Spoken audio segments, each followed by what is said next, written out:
बिस्मिल्लाहिर्रहमानिर्रहीम अल्हम्दुलिल्लाहिल्लज़ी वकफ़ा व सलामुन अला इबादिहिल्लज़ीना इस्तफ़ा अम्मा बाद हुवल्लज़ी अरसला रसूलहु बिल हुदा व दीनिल हक़ लियुज़हिरहु अला दीनि कुल्लिहि वलाउ कारिहाल मुशरिकुन।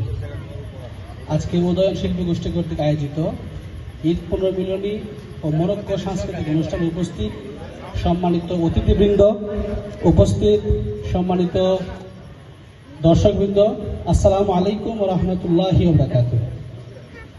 সম্মানিত উপস্থিতি, আল্লাহ তাআলা তার রাসূলকে যুগে যুগে নবী রাসূলকে পৃথিবীতে পাঠান। পৃথিবীতে প্রতিষ্ঠিত যত জীবন বিধান রয়েছে, প্রতিষ্ঠিত যত মতবাদ রয়েছে, সব কিছুর উপর ইসলামকে একটি বিজয় শক্তি হিসেবে শ্রেষ্ঠত্ব প্রমাণ করার জন্য যুগে যুগে নবী রাসূলগণের আগমন ঘটে। এরই অংশ হিসেবে বানিয়ে জামাত মাওলানা মওদুদী রহমতুল্লাহ আলাইহি বলতেন ওনার একটি বইয়ে, ইসলামী হুকুমত কিস তারা কায়েম হতি হ্যায়, মানে হচ্ছে ইসলামী বিপ্লবের পথ। এই বইয়ে উনি বলেন যে রাষ্ট্র ব্যবস্থার একটি স্বাভাবিক বিবর্তন রয়েছে। একটি রাষ্ট্র, তারা মনে করত যখন ভারত এবং পাকিস্তান আলাদা রাষ্ট্র হয়েছিল, তখন মানুষ ভাবত যে একটি রাষ্ট্র ইসলামী রাষ্ট্র হতে হলে যদি ওই রাষ্ট্রের প্রধান মুসলিম হন, যদি মুসলিম কোনো ব্যক্তি রাষ্ট্রের প্রধান হন, তাহলেই মনে হয় রাষ্ট্রটি ইসলামী রাষ্ট্র হয়ে যাবে।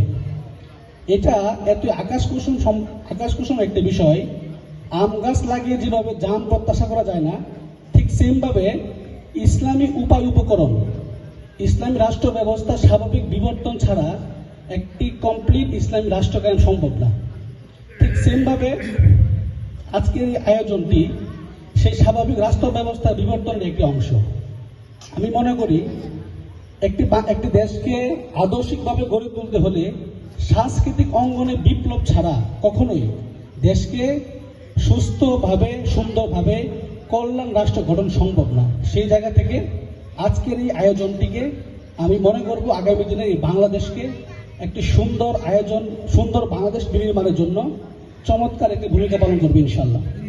আমরা প্রত্যেকে সে প্রত্যাশা করছি এবং এই আয়োজনগুলো আমরা বেশি বেশি পরিমাণে ছড়িয়ে দিতে চাই। আমাদের পরিবারগুলো, আমাদের সমাজগুলো, এই সব জায়গাতে আজকের এই আয়োজনগুলো আমরা ছড়িয়ে দিতে চাই। এজন্যে আগামী দিনে যে প্রজন্ম তৈরি হবে, সেই প্রজন্মগুলো ইসলামী সংস্কৃতির ভাবধারায়, ইসলামী আদর্শের ভাবধারায় উন্নীত হওয়ার মাধ্যমে আগামী দিনে দেশ পরিচালনায় কাজ করবে।